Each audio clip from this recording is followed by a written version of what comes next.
छात्रावास शासकीय चतुर्थ वर्ग कर्मचारी कल्याण संघ तूता के धरने स्थल में बैठे हुए हैं। बता दें, इन्होंने जून में पदयात्रा निकाली थी और जुलाई में पहुंचे हुए थे और इन लोगों की अपनी मांगों को लेकर सरकार से गुहार लगा रहे हैं। आमरण अनशन पे भी बैठे हुए हैं। बातचीत करते हैं कर्मचारियों से, क्या कुछ मांगे हैं इनकी, क्या मांगे आपकी।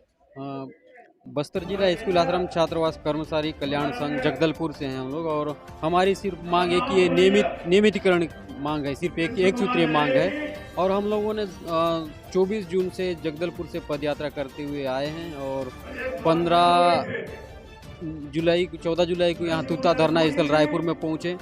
तो 15 तारीख को हम लोग विधानसभा घेराव का कार्यक्रम था, वो होने के बाद घेराव हुआ। उसके बाद 16 तारीख से हमारे अध्यक्ष महोदय आमरण अनशन पे बैठे हैं, अन्न जल त्याग करके। वो 1 सप्ताह तक बैठे थे, लेकिन शासन प्रशासन से कोई जवाब नहीं आने के पश्चात, क्योंकि हम लोग को अपने ज़िंदगी को भी देखना है, पूरा ज़िंदगी दांव पे तो नहीं लगा सकते ना। इसी वजह से हम लोग क्रमिक अनशन के रूप में चल रहा है। 3-4 दिन 5 दिन एक आदमी पर दिन बैठते जाता है। आज 15 से यानी कि 16 से 30 तारीख हो गया, अब तक भी कोई जवाब नहीं आया है। तो आगे की हमारी जो रणनीति है, सरकार को सद्बुद्धि देकर के हम लोगों ने एक यज्ञ भी किया था। उसके बावजूद भी सरकार की तरफ से कोई जवाब नहीं आने के पश्चात कल यानी कि 31 तारीख को हम लोग का मंत्रालय का घेराव रहेगा।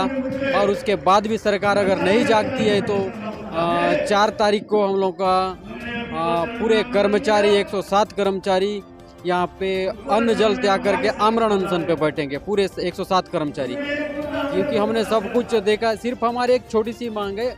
सीधी भर्ती के तहत लिए गए कर्मचारी हैं, गवर्नमेंट ने हमें विज्ञापन निकाला, एग्ज़ाम कराए। एग्ज़ाम में जैसे आया तो 199 लोगों को पहले ही नियमितीकरण किया है। उसके बाद 464 लोगों को फिर 3 साल के पश्चात नियमितीकरण किया है। उसके बाद 186 लोग हम लोग बच गए थे, हमको पूर्णकालिक स्वीपर पद पे दिया गया था सीधी भर्ती के तहत। क्योंकि ये पद संवैधानिक नहीं है बोलते हैं शासन प्रशासन के लोग, तो फिर हमको सीधी भर्ती में ये पद में दिया ही क्यों गया था। ये वही हम लोग को अंधेरे में रख के ये पद में दिया गया। आज बोलते हैं 10 साल 2014 से लेकर आज तक 11 साल होने को जा रहा है, लेकिन कब तक हम दैनिक वेतनभोगी में काम करते रहें। तो क्या आप अपनी मांगों को लेकर मंत्रिमंडल से किसी से बातचीत की है, मुलाकात की, आश्वासन मिला?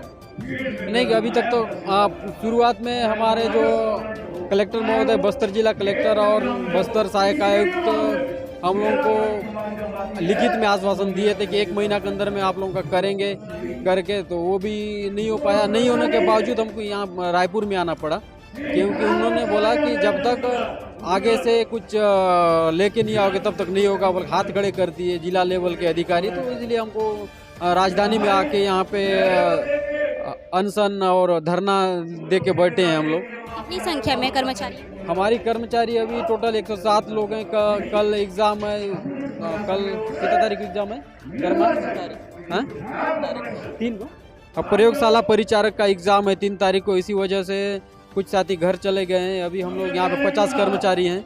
कुछ कोई मायने कि किसी की तबीयत खराब हो रहा है तो सर्दी खांसी इस तरह का, खुले में जो हवा चल रहा है, ठंड भी बहुत है, यहाँ पानी भी आ जाता है शेड के अंदर में रात के समय पानी गिरने से।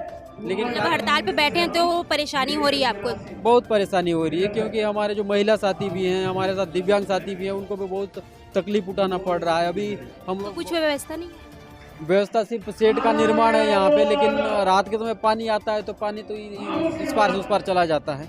लेकिन क्या करें, मजबूरी है, यहाँ पे हमको रहना पड़ रहा है, रह रहे हैं। आप क्या कहेंगे भाई, सरकार से क्या अपील? सरकार से तो यही कहेंगे कि हमारी भर्ती जो 2014 में सीधी भर्ती के तहत हुई है, और अभी जैसा कि हमारे सदस्य जी ने बताया कि 15 तारीख से हमारे अन्न जल त्याग करके आमरण अनशन पे बैठे हैं। उसके बावजूद भी हमारे जो नियमितीकरण मांग है ये पूरी नहीं हो रही है। मैं शासन और प्रशासन से यही मांग करता हूँ कि हमारी जो मांग है जल्द से जल्द पूरा करें। तो ये थे कर्मचारी जो अपनी नियमितीकरण मांग को लेकर तूता के धरने स्थल में बैठे हुए हैं विगत दिनों से, और आमरण अनशन पे भी बैठे हुए हैं। आप देख सकते हैं यहाँ पे आमरण अनशन पे बैठे हुए हैं। अगर इनकी मांगे पूरी नहीं हुई तो आने वाले दिनों में और भी उग्र आंदोलन करेंगे, लगातार अनूठा प्रदर्शन भी कर रहे हैं। बने रहिए न्यूज़ 24 पर, रायपुर, छत्तीसगढ़।